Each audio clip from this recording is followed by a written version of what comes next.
ان الحمد للہ والصلاة والسلام علی رسول اللہ وعلی آلہ واصحابہ ومن تبعہم باحسان الی یوم الدین اما بعد۔ اللہ تعالیٰ کا فضل و کرم ہے کہ الرحیق المختوم کا یہ درس ہمارے ساتھ ہے، اور آج کے اس درس میں ہم لوگ سنیں گے کہ اللہ کے نبی صلی اللہ علیہ وسلم نے مکے کے مہاجرین اور مدینے کے انصار کے بیچ کیسے اللہ کے نبی صلی اللہ علیہ وسلم نے بھائی چارہ کروایا، یعنی ایک دوسرے کو بھائی بھائی بنایا۔ تو اس سلسلے میں کہتے ہیں وعلیکم السلام ورحمۃ اللہ۔ تو کل کے درس میں ہم نے سنا تھا کہ اللہ کے نبی صلی اللہ علیہ وسلم مدینہ پہنچ کر مسجد نبوی تعمیر کرتے ہیں، نہیں، مسجد نبوی تعمیر ہوئی مدینہ پہنچ کر، اور اس طرح کا پہلے ایک جگہ طے کی گئی کہ جہاں لوگ مل سکیں۔ تو مسجد وہ مقام ہے، وہ جگہ ہے جہاں لوگ جمع ہوتے ہیں، میل ملاپ و محبت کا ایک مرکز جو ایک مسجد کی شکل میں تھا۔ جب مسجد بن گئی تو اللہ کے نبی صلی اللہ علیہ وسلم نے مکے کے مہاجرین اور مدینے کے انصار کے بیچ بھائی چارہ کروایا، ان کے درمیان۔ ابن قیم رحمہ اللہ لکھتے ہیں اللہ کے نبی صلی اللہ علیہ وسلم نے انس ابن مالک رضی اللہ تعالی عنہ کے گھر میں یہ کام کیا، سارے انصار کو بلایا، مہاجرین کو بلایا اور ساروں کا یہ کیا۔ تو جیسے کہتے ہیں کہ 90 آدمی وہاں تھے۔ کتنے آدمی تھے؟ دونوں طرف ملا کر، انصار اور مہاجرین سب ملا کر 90 آدمی تھے، آدھے انصار اور آدھے مہاجرین تھے۔ اور دونوں کو بلا کر اللہ کے نبی صلی اللہ علیہ وسلم نے اس بات پر معاہدہ لیا کہ ایک دوسرے کے غمخوار ہوں گے۔ ایک دوسرے کے غمخوار بولے تو 90 آدمی میں سے کسی ایک پر غم کا پہاڑ ٹوٹا تو سارے لوگ اس میں کیا ہوں گے؟ شریک ہوں گے۔ کسی کے گھر وفات ہوئی، سارے جنازے میں جائیں گے، سارے اس کا غم بانٹ لیں گے۔ اور اس کے بعد موت کے بعد ان آدمیوں میں سے 90 آدمیوں میں سے 90 آدمیوں میں سے اگر کوئی مر جاتا ہے تو اس کی پراپرٹی کیا ہوگی؟ اگر مکے کے قریش کے لوگوں میں سے مہاجرین میں سے کسی کا انتقال ہو جاتا ہے تو اس کے خاندان والوں کو جائیداد نہیں ملے گی۔ کسے ملے گی؟ انصار، جس کے ساتھ ان کا بھائی چارہ ہو رہا ہے اس کو ملے گی، اس کے بیٹا بیٹی قرابت، اس کے رشتہ داروں کو وراثت۔ آج ویسے ہی ہے کیا؟ آج ویسے نہیں نہ ہے۔ اللہ کے نبی صلی اللہ علیہ وسلم نے جب معاہدہ کرایا تو ویسے ہی تھا۔ اور وراثت کا یہ حکم کب تک چلتا رہا؟ جنگ بدر تک چلتا رہا۔ کیا حکم؟ مہاجرین میں سے کوئی مر جائے تو اس کی پراپرٹی کسے ملے گی؟ انصار میں۔ انصار میں سے کوئی مر جائے تو اس کے خاندان والوں کو پراپرٹی نہیں ملے گی، کسے ملے گی؟ مہاجرین میں سے۔ یہاں تک کہ اللہ تعالیٰ کی طرف سے آیت نازل ہوئی وَأُولُو الْأَرْحَامِ بَعْضُهُمْ أَوْلَى بِبَعْضٍ۔ تو اب قرابت داروں کو کیا دیا جانے لگا؟ اب قرابت داروں کو جائیداد دی جانے لگی۔ تو انصار اور مہاجرین کا جو سسٹم تھا آپس میں ایک دوسرے کے وارث ہونا، وہ ختم ہو گیا۔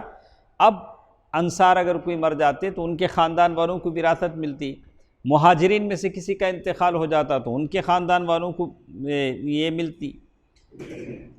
تو اس کے بعد وہ کہتے ہیں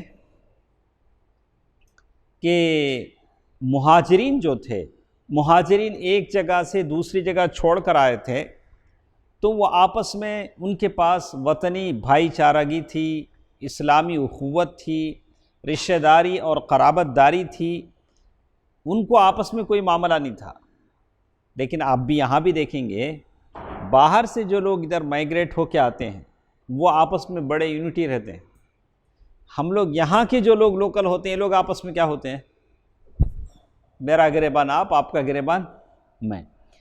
باہر سے جو لوگ آتے ہیں، چاہے وہ کسی بھی جگہ سے آئے ہوں، سندھی آئے ہوں چاہے کسی میں، لیکن وہ آپس میں کیا رہتے ہیں؟ بڑے یونٹی رہتے ہیں۔ مجھے دیکھ کر بڑا تعجب ہوا، آج میں نے وینس میں دیکھا پوری گلی مسلمانوں کی، لیکن وہاں ایک دکان لگا کے بیٹھا ہے۔ ہاں، حالانکہ اس کو کیا مطلب ہے؟ وہ کس کو شکار کرنا چاہتا ہے؟ مسلمانوں کو شکار کرتا ہے۔ شاید مسلمانوں کی گلیوں میں اتنے مکاتب اور مدارس بچوں کے نہیں ہیں جتنے ان لوگوں کے چھوٹے چھوٹے دکان، پیارا سا بورڈ۔ ہاں، تو جو بھی اس جال میں جاتا ہے کیا ہو جاتا ہے؟ ایک مرتبہ جال میں گیا، کیا ہو گیا؟ پھنس گیا۔ بہرحال یہ ایک المیہ ہے ہم مسلمانوں کا۔ کوشش کیجئے، اللہ تعالیٰ سے دعا کیجئے، محنت کیجئے کہ اللہ تعالیٰ آپ کو اتنی دولت دے، مال دے کہ آپ مسلمانوں کے پسماندہ علاقوں میں بیت المال قائم کر سکیں، غریب، مجبور، بے کس مسلم خواتین کو اس سود کے دلدل سے آپ کیا کر سکیں؟ بچا سکیں۔ آنکھیں دیکھتی ہیں، العیون باصرہ والایادی قاصرہ، آنکھیں دیکھتی ہیں لیکن ہاتھ چھوٹے۔ ہماری آنکھیں کیا ہیں؟ ان چیزوں کو نوٹ کرتی ہیں کہ وہی مسلم خاتون ہے، برقع پوش ہے، کسی دکان کے سامنے کھڑی ہوئی ہے، دیکھتے ہیں، لیکن ہمارے ہاتھ اتنے لمبے نہیں ہیں۔ اس کے لیے آپ اللہ سے دعا کیجئے کہ اللہ تعالیٰ مال و دولت میں برکت دے، زندگی میں کوئی ایسا ایک بیت المال قائم کر دے جہاں مسلمان لوگوں کی ضرورتیں کیا ہو سکیں؟ پوری ہو سکیں۔ اس بھائی چارے کا مقصد کیا تھا؟ کیوں اللہ کے نبی صلی اللہ علیہ وسلم مکے کے قریش اور مکے کے مہاجرین اور مدینہ کے انصار کے درمیان اللہ کے نبی صلی اللہ علیہ وسلم نے بھائی چارہ کیوں کرایا؟ تو محمد غزالی نے لکھا ہے کہ جاہلی دور کی جو عصبیتیں تھیں وہ ختم ہو جائیں۔ جاہلیت میں کیا تھا؟ ہمارا خاندان الگ، ہمیں الگ، یہ اس طرح کی یہ ختم ہو جائیں، اور اسلام پر سارے لوگ جمع، اور اسی طرح نسل، رنگ، وطن، یہ سارے امتیازات مٹ جائیں، جس کو کہتے ہیں طبقاتی نظام۔ اس کو کیا کہتے ہیں؟ طبقاتی نظام، جیسے ایک زمانے تک یہاں بھی چلتا تھا اور آج بھی یہاں چلتا ہے۔ شودر الگ ہے، برہمن الگ ہے، ہاں، الگ الگ چھتری الگ ہے، پہلے ایسے ہوتا تھا، آج بھی ہے، آج بھی ایسے ہی ہے۔ مسلمان تو دور کی بات، خود ہندوؤں میں ایک دوسرے کی ذات میں کیا نہیں کر سکتے ہیں؟ شادیاں نہیں کر سکتے ہیں، قتل و غارت گری ہو جاتی ہے، جان کے لالے پڑ جاتے ہیں، دوڑا دوڑا کے قتل کر دیتے ہیں کہ کسی دوسرے خاندان میں شادی کر لیا۔ تو اللہ کے نبی صلی اللہ علیہ وسلم کے بھائی چارہ کرانے کا مقصد یہ تھا کہ یہ ساری چیزیں کیا ہو جائیں؟ ختم ہو جائیں۔ اور اسی طرح بلندی و پستی کا معیار انسانیت اور تقوی کے علاوہ کچھ نہ ہو۔ کون بلند ہے، کون چھوٹا ہے، کون بڑا ہے، یہ کون فیصلہ کرے گا؟ تقوی۔ جس کے پاس زیادہ تقوی ہے وہ کیا ہے؟ بڑا ہے۔ جس کے پاس تقوی نہیں ہے وہ کیا ہے؟ چھوٹا ہے۔ تو اللہ کے نبی صلی اللہ علیہ وسلم نے یہ جو بھائی چارہ کرایا، اس کو صرف لفظی یعنی بول چال کے حد تک نہیں رکھا، بلکہ اس کو نافذ العمل بنایا۔ اور اللہ کے نبی صلی اللہ علیہ وسلم کے اس بھائی چارے کا اثر یہ ہوا، یعنی بردرہڈ کا اثر یہ ہوا کہ مسلمان سارے کے سارے کیا ہو گئے؟ متحد ہو گئے۔ ایک کا غم سب کا غم تھا، ایک کی خوشی سب کی خوشی تھی۔ ایک مثال انہوں نے یہاں شیخ نے پیش کیا، صحیح بخاری کی حدیث ہے، عبد الرحمن ابن عوف رضی اللہ عنہ، اللہ کے نبی صلی اللہ علیہ وسلم کے مشہور صحابی ہیں، مدینہ تشریف لائے، کیا نام ہے؟ عبد الرحمن ابن عوف رضی اللہ عنہ۔ عبد الرحمن ابن عوف رضی اللہ عنہ مدینہ آتے ہیں تو اللہ کے نبی صلی اللہ علیہ وسلم نے ان کو اور سعد بن ربیع، انصار میں سے کون ہیں؟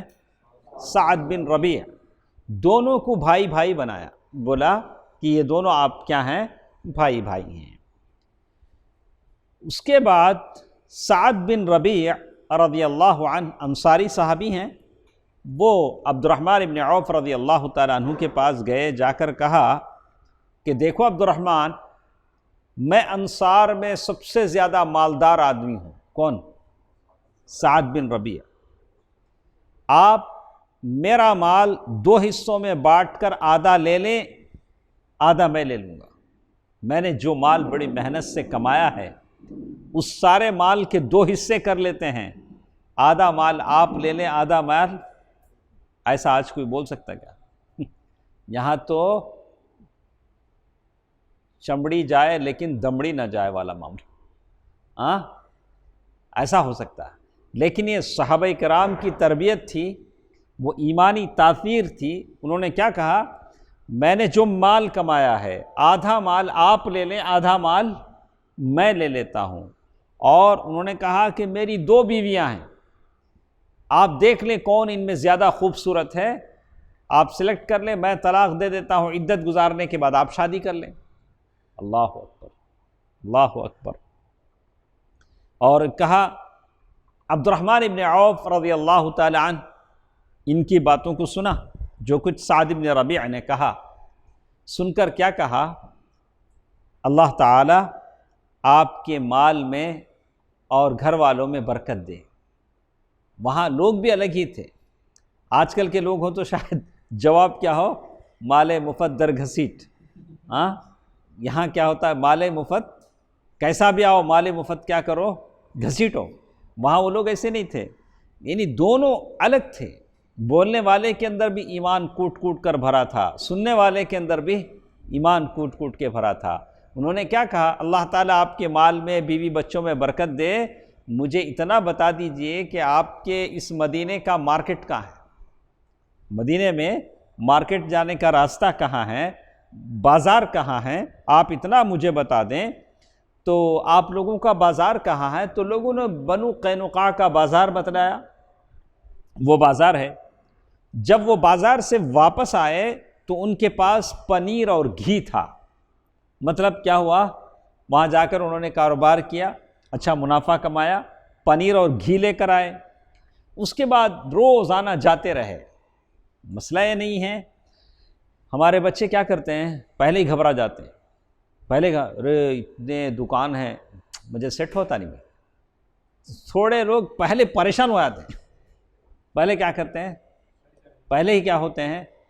ہم کہتے ہیں کہ بھئی آپ اترے دریا میں، دیکھیں پانی کتنا گہرا ہے، آپ بالوں میں کھڑ کے حساب لگاتے ہیں پانی بہت گہرا رنگا، اوپر رنگا، نہیں، آپ اندر اتریں، آپ اندر جائیں، ڈیل کریں، کیسے ہیں لوگوں، کیسے کا، ارے آپ ایسی چیزیں ہیں، ارے پرانا اسکراپ لینے والے، آپ پدوپیٹ چلے جائیں، اسکراپ کی گاڑی آتی ہے، وہاں نیلامی ہوتی ہے، آپ اپنا سامان لیں، ہاتھوں ہاتھ آپ ایک ہاتھ سے لیں، دوسرے ہاتھ سے بک جائے گا۔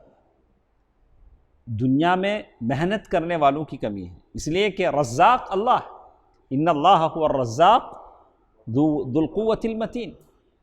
تو عبد الرحمن ابن عوف رضی اللہ تعالیٰ کا کیا ہے تو فاضل، لیکن ہمارا کیا ہے؟ ایک تو صبر نہیں، پہلے دن ہی چنو امبانی بن جانا، ایسا ہو سکتا ہے کیا میرے بھائی؟ ایسا ہو سکتا ہے کیا؟ ہمارا پہلا یہ کیا نہیں ہے؟ صبر نہیں ہمارے دلوں میں۔ بزنس کے لیے، کاروبار کے لیے آپ کو صبر کرنا پڑے گا۔ ایسا ناممکن ہے کہ آپ جاتے ہی گھی اور پنیر لے کر آ جائیں، ایسا نہیں۔ یہ بات صحابہ کرام کے ساتھ تھی، اللہ نے آپ کے ساتھ کرم کیا تو آپ بھی لے آ سکتے ہیں، کوئی بات نہیں۔ لیکن کبھی کبھار کیا ہوتا ہے؟ آپ کو صبر کرنا پڑتا ہے، جہد مسلسل، یہ اسٹرگل، یعنی جان کھپانی پڑتی ہے، تب جا کر اس کا اثر دکھتا ہے۔ اور اللہ پر توکل اور بھروسہ، وَمَن يَتَّقِ اللَّهَ يَجْعَلْ لَهُ مَخْرَجًا وَيَرْزُقْهُ مِنْ حَيْثُ لَا يَحْتَسِبُ۔ اور ڈرنے کی ضرورت نہیں۔ کبھی ہم دیکھتے ہیں جام بازار جاتے ہیں، سارے پنساری کی دکان لگا ہوا، دکان کے بعد دکان، دکان کے بعد دکان۔ کبھی سوچتے ہیں گاہک کیسے آتا ہوگا؟ ان کو صبح سے شام تک کچھ ہوتا ہے کہ نہیں ہوتا ہے؟ کچھ بکتا کہ نہیں بکتا ہے؟ دکان کا کرایہ نکلتا کہ نہیں نکلتا؟ لیکن سالوں سے وہ لوگ جی رہے ہیں کہ نہیں جی رہے ہیں؟ کون جلاتا ہے؟ اللہ سبحانہ و تعالی۔ اللہ سبحانہ و تعالی ہے جو جلاتا ہے۔ برکت عبد الرحمن ابن عوف رضی اللہ عنہ روزانہ آتے جاتے رہے۔ پھر ایک دن آئے تو ان پر زردی کا اثر تھا۔ کہ زردی کا پیلا رنگ سندل کا یا اس کا اثر تھا، تو لوگ سمجھ گئے کہ ان کی شادی ہو گئی۔ اس زمانے میں شادی نوشاہ، اس کے کپڑے پر کچھ سندل کا رنگ یا لگایا جاتا تھا، جس سے معلوم ہوتا تھا کہ یہ صاحب کیا ہیں؟ نوشاہ ہیں، نوشاہ۔ دلہن ہیں. کہا کہ ہسبینڈ ہنسی بند. کیا بولا؟ اس کی ہنسی کیا ہو گئی؟ بند ہو گئی. بات ایسی نہیں ہے. ہمارے پاس تو قرآن کیا کہتا ہے؟ جعل لکم من انفسکم ازواجا لتسکنوا الیہا وجعل بینکم مودۃ ورحمہ. اگر تمہارے دل کو سکون چاہیے تو کیا کرو؟ شادی کرو. شادی کرو. تو بہرکیف ایک نعمت ہے جو اللہ تعالیٰ دیتا ہے. تو کہتے ہیں عبد الرحمن بن عوف رضی اللہ تعالیٰ عنہ نے مال بھی کمایا، شادی بھی کر لی. شادی بھی کر لی. تو اللہ کے نبی صلی اللہ علیہ وسلم نے دیکھا، پوچھا یہ کیا ہے؟ کیا ہے؟ تو انہوں نے کہا کہ میں نے شادی کر لی. تو معلوم یہ ہوتا ہے کہ حالات جیسے بھی ہوں، مدینہ چھوٹی سی بستی، اللہ کے نبی صلی اللہ علیہ وسلم مدینے میں، لیکن اللہ کے نبی صلی اللہ علیہ وسلم کو نہیں پتہ. اگر ایسا کبھی ہو جائے، شیخ صاحب کو دعوت نہ ہو، تو میں منہ بسور لینے کی ضرورت نہیں ہے. حالات کے تحت ہو سکتا ہے. لیکن وہ جو لوگ پیر مرید بناتے ہیں ان کے تو قصے تو عجیب ہیں. کوئی بیٹی کی شادی کرنا چاہتا ہے تو وہ کیا کرے گا؟ جا کر پیر صاحب سے پوچھے گا میں شادی کرنا چاہتا ہوں، کروں؟ اب خود پیر صاحب فیصلہ کریں گے کہ وہ اپنی بیٹی کس کو دے گا. لیکن یہ ہیں اللہ کے نبی صلی اللہ علیہ وسلم کی ذات. کہتے ہیں پوچھ رہے ہیں کہ کیا آپ نے شادی کر لی؟ بولا کہ ہاں اللہ کے رسول صلی اللہ علیہ وسلم میں نے شادی کر لی. اللہ کے نبی صلی اللہ علیہ وسلم نے فوراً فرمایا کہ عورت کو مہر کتنا دیا؟ کیا کہا؟ عورت کو مہر کتنا دیا؟ تو ہمیشہ یاد رکھیں زندگی میں جب بھی آپ شادی کریں یا اپنے بچیوں کی شادی کریں، پہلے جو ڈیسائیڈ کرنا ہے کیا ہے؟ مہر. میں اکثر شادیوں میں دیکھتا ہوں ساری باتیں طے ہوتی ہیں، مہر البتہ بہت دیر سے طے ہوتا ہے. مہر پہلے ہونی چاہیے کہ مہر آپ کتنا دے رہے ہیں. عبد الرحمن ابن عوف رضی اللہ تعالیٰ عنہ نے کہا کہ ایک نوات یعنی کھجور کا ایک بیج کے برابر سونا. کھجور کا جو بیج آتا ہے، اب کھجور الگ الگ ہیں، سکری الگ ہے، کریمہ کھجور الگ ہے، عجوا کھجور الگ ہے. کھجور جتنا بڑا ہوتا ہے اس کا بیج بھی اتنا بڑا ہوتا ہے. لیکن 1.25 تولہ سونا مطلب 6 گرام یا 5 گرام اس طرح کا سونا انہوں نے اللہ کے نبی صلی اللہ علیہ وسلم نے دیا. کبھی اس زمانے میں اللہ کے نبی صلی اللہ علیہ وسلم سے یہ بھی روایت کہا کیا جی تمہارے پاس سونے کا پہاڑ ہے کیا؟ وہاں سے کھود کے لائے کیا؟ تو مطلب مہر ایسی چیز ہے جس کی کوئی قید نہیں، آدمی جتنا چاہے دے سکتا ہے، اس کی کوئی پابندی نہیں ہے. تو کہتے ہیں اللہ کے نبی صلی اللہ علیہ وسلم نے اپنی بیویوں کو مہر دیا. تو یہ صحابہ ہیں جو مدینے آئے ہیں اور یہاں انہوں نے اپنی تجارتیں شروع کی اور یہ بھائی چارہ ہوا. تو ابو ہریرہ رضی اللہ تعالیٰ عنہ سے روایت ہے کہ انصار نے جو مدینے کے تھے اللہ کے نبی صلی اللہ علیہ وسلم سے کہا کہ اللہ کے نبی صلی اللہ علیہ وسلم آپ ہمارے اور مہاجرین کے درمیان ہمارے باغات تقسیم کر دیں. کیسے تقسیم کریں؟ مدینے میں ہمارے باغات ہیں کھجور کے، مہاجرین ہمارے باغیچوں میں کام کریں گے. باغیچہ ہمارا، کام کس کا؟ مہاجرین کا. اور جب پھل آئے گا تو ہم سارے کیا ہو جائیں گے؟ شریک ہو جائیں گے. اسے مضاربہ کہتے ہیں. جیسے آپ انویسٹ کرتے ہیں اپنا پیسہ، کوئی اور دکان چلائے گا، جو منافع آئے گا پیسہ لگانے والا اور محنت کرنے والا کیا کریں گے؟ نفع اور نقصان میں کیا ہوں گے؟ شریک رہیں گے. تو اس کے بعد وہ کہتے ہیں اس طرح کی یہ بھائی چارگی چلتی رہی مہاجرین اور انصار کے بیچ میں، اور اللہ کے نبی صلی اللہ علیہ وسلم نے دونوں کے درمیان ایک انتہائی محبت کے لیے، میل ملاپ کے لیے یہ چیز کو یہ کیا تھا. تو کہتے ہیں جن باتوں پر اللہ کے نبی صلی اللہ علیہ وسلم نے اس کے علاوہ اللہ کے نبی صلی اللہ علیہ وسلم نے سارے لوگوں سے ایک معاہدہ لیا تھا. اس میں کیا کیا باتیں تھیں کہ یہ سب اپنے ما سوا انسانوں سے ایک الگ امت ہیں. اللہ کے نبی صلی اللہ علیہ وسلم نے سارے مسلمانوں کو ملا کر کہا کہ آپ سب لوگ سارے لوگوں سے ہٹ کر ایک الگ امت ہیں. اور پھر اللہ کے نبی صلی اللہ علیہ وسلم نے کہا کہ مہاجرین قریش اپنی سابقہ حالت کے مطابق باہم دیت دیں گے. یعنی مہاجرین کے بیچ میں اگر کسی کا قتل ہو گیا، ایک دوسرے کی کسی نے جان لے لی، تو وہ لوگ دیت دیں گے یا قصاص میں قتل کیے جائیں گے.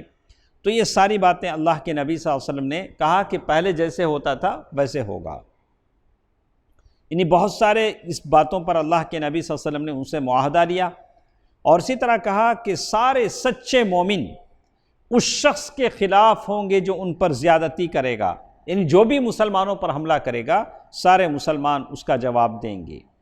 اور اسی طرح کہا کوئی مومن کسی مومن کو کافر کے بدلے قتل نہیں کرے گا، سمجھ میں آیا؟ کوئی مومن کسی مومن کو کافر کے بدلے قتل نہیں کرے گا، اور نہ ہی کسی مومن کے خلاف کسی کافر کی مدد کرے گا، مومن کا ساتھ دے گا۔ یہ سارے تقریباً 11 اور 12 باتیں تھیں، 13 باتیں، یعنی لگ بھگ مطلب 15 باتیں ہیں جو اللہ کے نبی صلی اللہ علیہ وسلم نے انصار اور مہاجرین سے بیعت کی تھی، جس میں یہ بھی ہے کسی مومن کے لیے حلال نہیں ہوگا کہ کسی ہنگامہ برپا کرنے والے بدعتی کی مدد کرے، یعنی ہمارے لیے جائز نہیں ہے کہ کیا کریں، ہم کسی بدعتی کی مدد کریں۔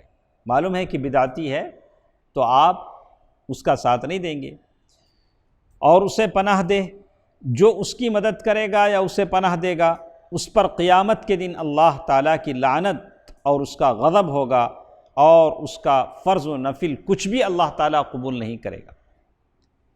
اور آخر میں اللہ کے نبی صلی اللہ علیہ وسلم نے یہ بھی فرمایا کہ تمہارے درمیان جو بھی اختلاف ہوگا اسے اللہ اور اس کے رسول کی طرف لوٹایا جائے گا۔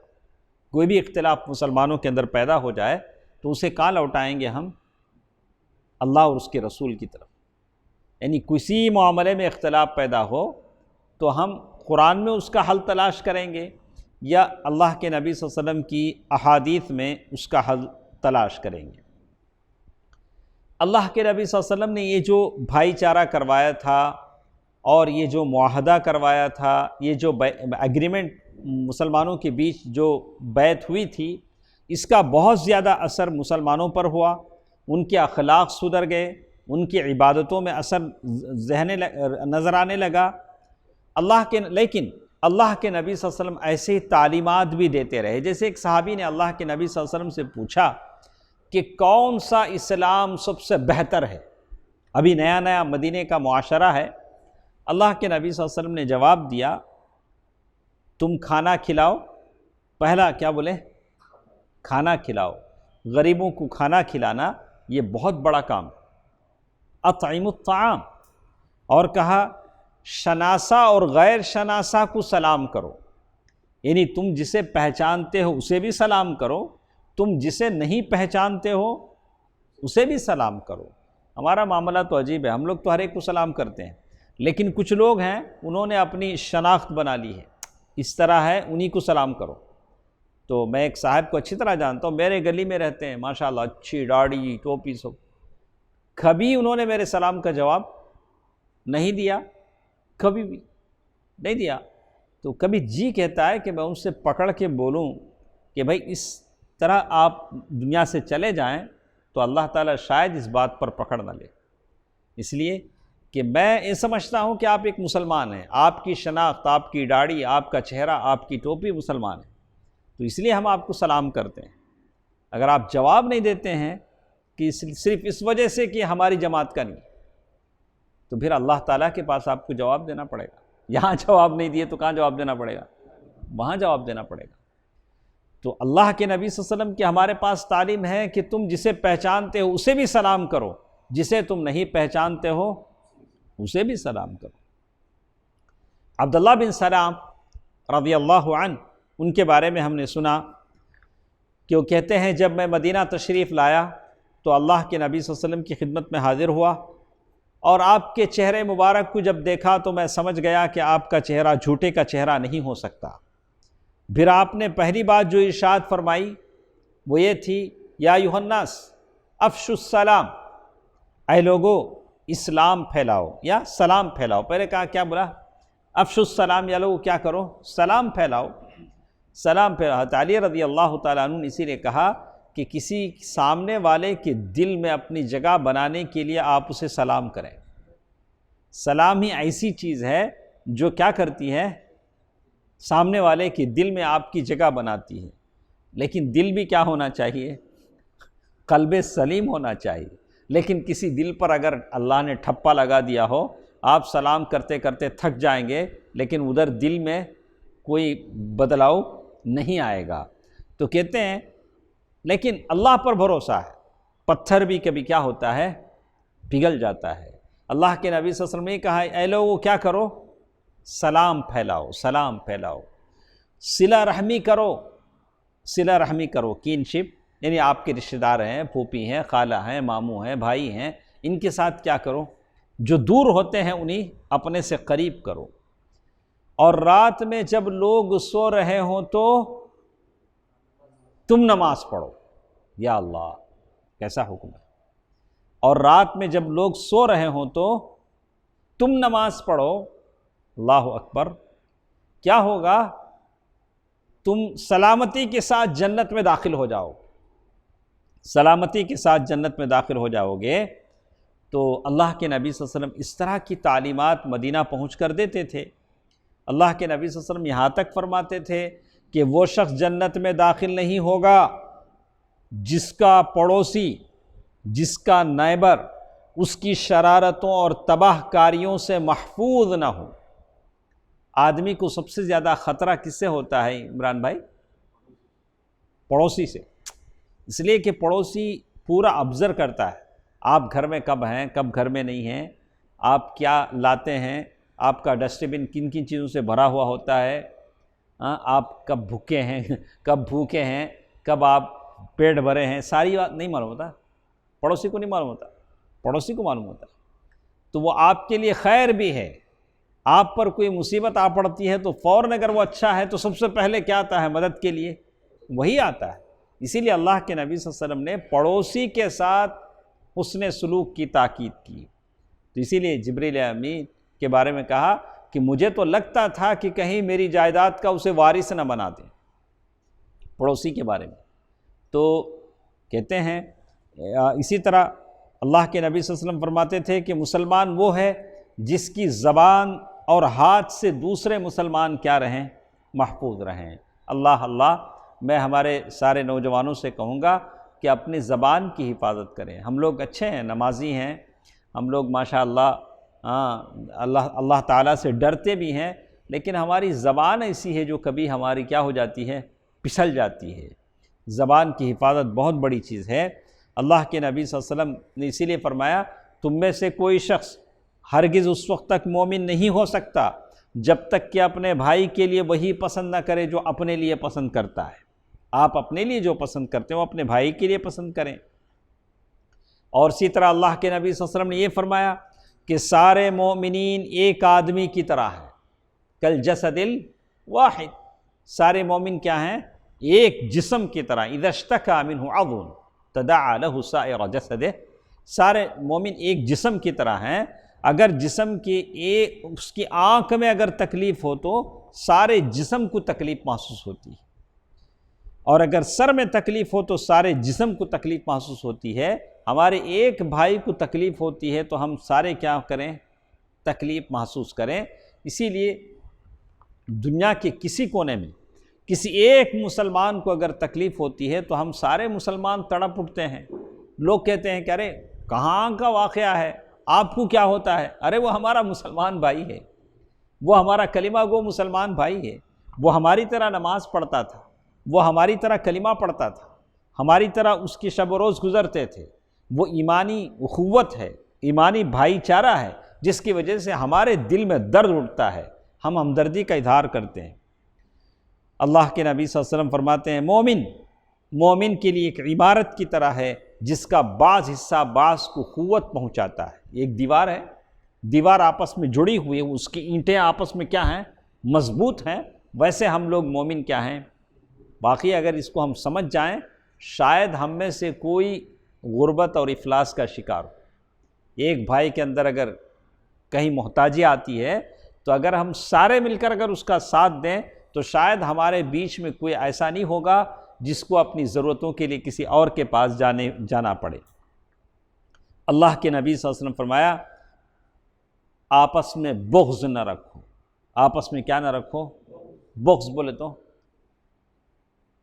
دلوں میں کدورت، کینہ کپٹ، دشمنی، مجھے ان سے ہوتا نہیں کہتے، کئی کو ہوتا نہیں با، کیا رفیق بھائی، مجھے ان کو کیا نہیں ہوتا کہتے، جمتا نہیں کہتے، کیا انہوں سننے کے تمہیں چاندی کے، کئی کو نہیں جمتا با، ارے مسلمان ہیں، انہوں مسلمان ہیں، جماؤ، جمے گا تو جمے گا، لیکن اگر نہیں جمے گا تو ختم کر دیے جاؤ گے۔ ایک ہو جائیں تو بن سکتے ہیں خورشید مبیں، ورنہ ان بکھرے ہوئے ستاروں سے کیا بات بنے۔ اگر ایک ہو جائیں تو سورج بن سکتا ہے، ورنہ ستارے الگ الگ الگ الگ ہیں، لیکن سورج کی روشنی لا نہیں سکتے۔ ایک ہو جائے تو بن سکتے ہیں خورشید مبین، خورشید کہتے ہیں، ورنہ ان بکھرے ہوئے ستاروں سے کیا بات بنے۔ تو مطلب یہی ہے کہ اپنے آپ میں ایک جہتی اور محبت، میل ملاپ، الفت و محبت پیدا کرنی ہے۔ اللہ کے نبی صلی اللہ علیہ وسلم یہ بات کہی، باہم حسد نہ کرو، کیا نہیں کرو، حسد نہ کرو، حسد جلسی، حسد جلنا، یہ نہیں کرو۔ ہوتا ہے آپ رشک کر سکتے ہیں، میں نے عمران بھائی کو دیکھا ماشاءاللہ کتنے اچھے، اللہ مجھے بھی ایسا دے، میں بھی، عمران بھائی اٹھا کے 100 روپے خیرات کر دیے، رفیق بھائی بھی جب کرتے رہتے، تو میں کہوں کہ اللہ مجھے بھی دے، میں بھی کیا کروں گا، میں بھی دوں گا۔ آپ ایسا بول سکتے ہیں، تو آپ ایسا نہیں بول سکتے یا اللہ مجھے نہیں دیا تو ان کو کئی کو دیا، یا اللہ مجھے نہیں تو ان کو بھی نہیں، ایسا نہیں ہوگا۔ آپ اللہ سے دعا کریں، یا اللہ ان کو دیا ہے تو کیا کر، مجھے بھی دے، میں بھی دوں گا، میں بھی اللہ تیرے راستے میں خرچ کروں گا۔ تو اللہ کے نبی صلی اللہ علیہ وسلم نے کہا ایک دوسرے سے پیٹھ نہ پھیرو، ایک دوسرے سے کیا نہ کرو، لا تباغضوا ولا تحاسدوا ولا تدابروا، ایک دوسرے سے پیٹھ مت پھیرو۔ سہیل بھائی ادھر آ رہے ہیں، انہوں ایسا بول کو چلے گئے، پیٹ پھیرتے معلوم، ایسا پلٹاتے منڈی جیسی اسپرنگ لگا ادھر، ایسے لوگ پلٹاتے ہیں۔ سبحان اللہ، سبحان اللہ، یہ تو صدقہ ہے۔ ان تلقى اخاك بوجه، آپ اپنے بھائی سے ہنستے ہوئے چہرے کے ساتھ ملیں، کسی بھائی کے چہرے پر آپ کی وجہ سے مسکراہٹ آ جائے، یہ صدقہ ہے، کتنی بڑی نیکی ہے۔ آدمی منہ پھیر کر چلا جائے۔ اور اللہ کے بندو، بھائی بھائی بن کر رہو۔ کسی مسلمان کے لیے حلال نہیں کہ اپنے بھائی کو 3 دن سے اوپر چھوڑے، یعنی ہرگز جائز نہیں ہے کہ کسی 3 دن سے زیادہ اپنے مسلمان بھائی سے تعلقات کو کیا کریں، ختم کر لیں۔ آپ کیا کریں، ان سے ریزیوم کریں، تعلقات کو جڑا لیں، 3 دن سے زیادہ نہیں۔ اور اللہ کے نبی صلی اللہ علیہ وسلم نے یہ بھی فرمایا کہ مسلمان کا بھائی ہے، نہ اس پر ظلم کرے، نہ اسے دشمن کے حوالے کرے، اللہ اکبر، نہ اسے دشمن کے حوالے کرے۔ کبھی ایسا ہوتا ہے کہ خود تو نقصان نہیں پہنچاتا، لیکن کسی ایسے اس میں پھنسا دیتا ہے کہ دشمنوں کے حوالے کر دیتا ہے۔ اور اسی لیے اللہ کے نبی صلی اللہ علیہ وسلم نے فرمایا کہ جو شخص اپنے بھائی کی ضرورت پورا کرے گا، اللہ تعالیٰ اس کی ضرورت پورا کرے گا۔ آپ کسی بھائی کی ضرورت پوری کرتے ہیں، اللہ تعالیٰ آپ کی ضرورت پوری کرے گا۔ جو شخص کسی مسلمان کے دکھ، درد، غم کو دور کر دے گا، اللہ تعالیٰ قیامت کے دن اس کے دکھوں کو دور کر دے گا۔ اللہ، کتنی بڑی بات ہے۔ کوشش کیجئے کہ آج مسلمانوں میں، آج کے حالات میں بہت سارے ہیں دکھی لوگ ہیں، وہ آپ کے توجہ کی مستحق ہیں، ان پر توجہ دیجئے، ان کے دکھ درد میں ان کے ساتھی بنیے، اللہ تعالیٰ سے انعام پائیے۔ اور جو شخص من ستر مسلمن، جو شخص کسی مسلمان کی پردہ پوشی کرے گا، اللہ تعالیٰ قیامت کے دن اس کی پردہ پوشی کرے گا۔ تو اس کا یہ مطلب یہ ہے کہ جو کوئی بھی غلطی کرے اسے کیا کرنا، چھپا ڈالنا، نہیں بولنا نہیں۔ تو ایسے تو سامنے والے کو ہمت آ جائے گی، بولا کہ جب سارے عیب چھپتے ہیں تو وہ کیا کرے گا۔ اور بھی ایک تو آپ اصلاح کی فکر کریں، آپ اسے سمجھائیں کہ بھائی آپ غلطی کر رہے ہیں، یہ غلطی آپ سے ہو رہی ہے، آپ توبہ کر لیں، تائب ہو جائیں۔ لیکن کوئی متمرد ہے، اڑا ہوا ہے اپنی غلطی پر، شرابی ہے، العیاذ باللہ معصیتوں میں ہے، تو آپ لوگوں کو خبردار کریں، بتائیں کہ وہ اس کے اندر یہ ہے۔ پہلے آپ اصلاح کی کوشش کریں، لیکن اگر اس کا اثر دوسروں پر حاوی ہو سکتا ہے تو آپ بتانا چاہیے۔ دیکھتے ہیں اور فرماتے ہیں اللہ کی یہاں تک کہا تم لوگ زمین والوں پر مہربانی کرو، تم پر آسمان والا مہربانی کرے گا۔ اللہ کے نبی صلی اللہ علیہ وسلم کی یہ ساری باتیں تھیں اس نئے معاشرے اور نئے سوسائٹی کے لیے۔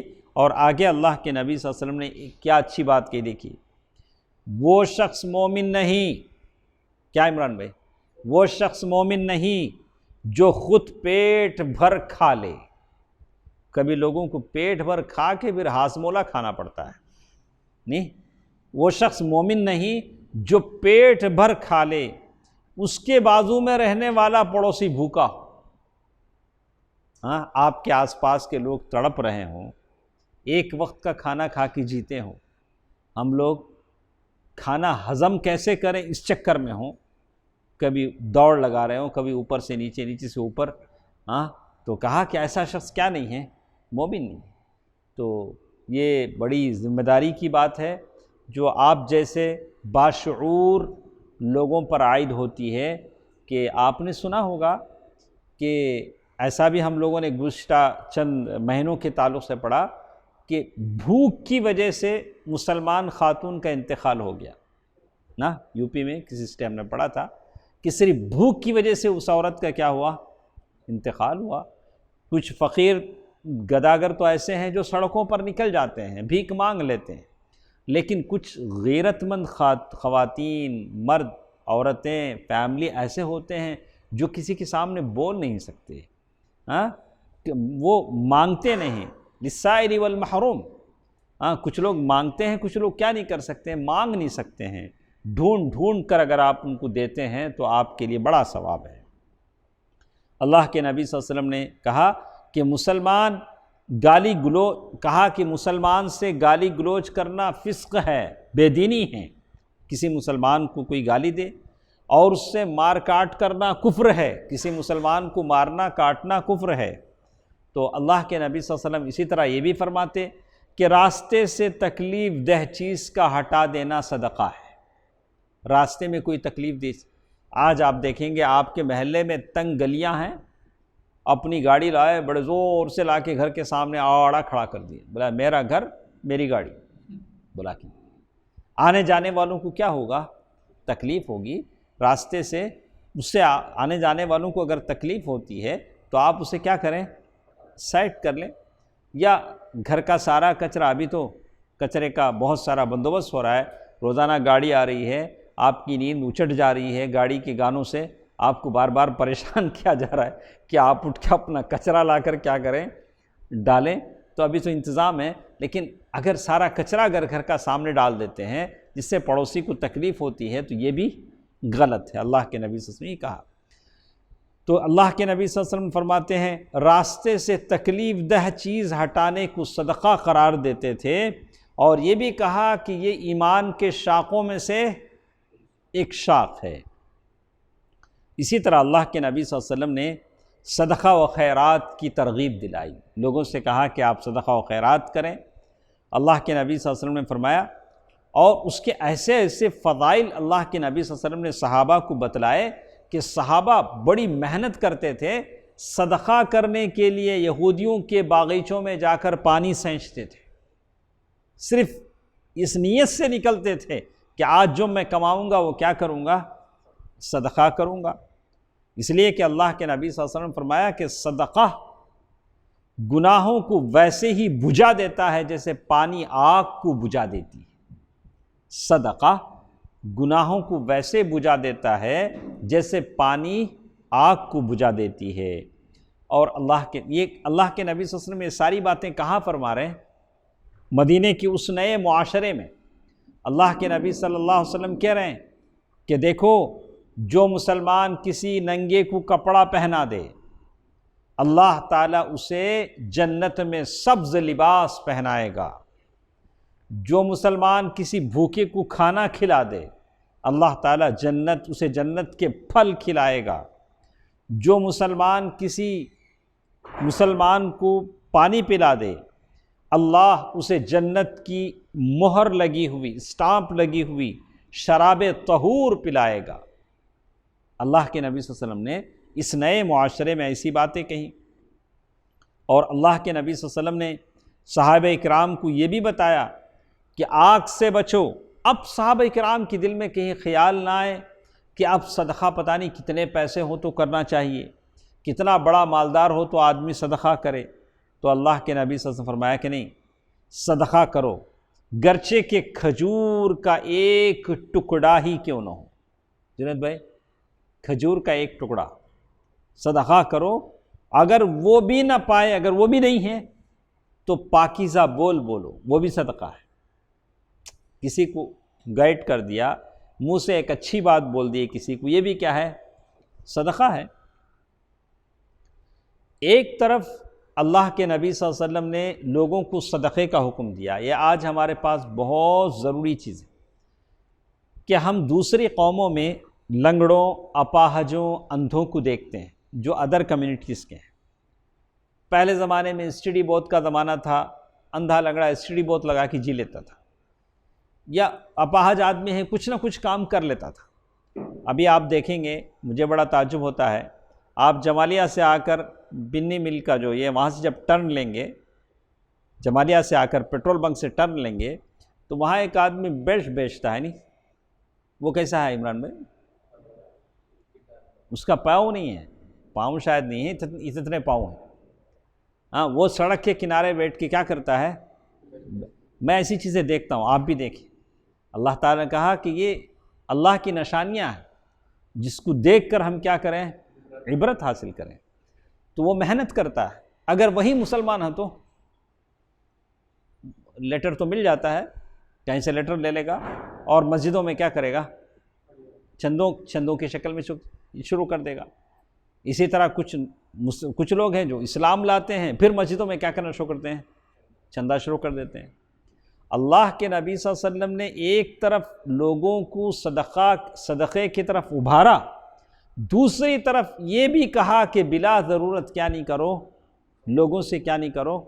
سوال نہیں کرو، لوگوں سے سوال نہیں کرو۔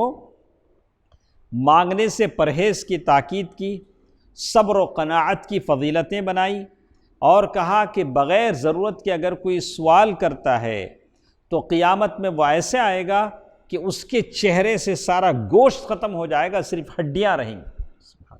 کیا ہوگا؟ صرف ہڈیاں رہیں گی، اور اس کے سارے زخم اس کے چہرے پر آئیں گے۔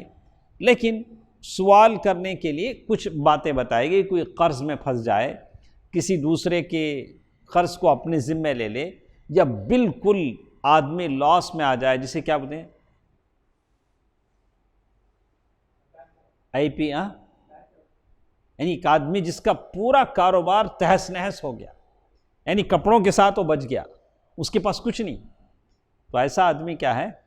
سوال کر سکتا ہے، سوال کر سکتا ہے۔ تو انشاءاللہ اسی سے جڑی کچھ باتیں اور ہمارے ساتھ ہیں، کل کے درس میں ہم سنیں گے۔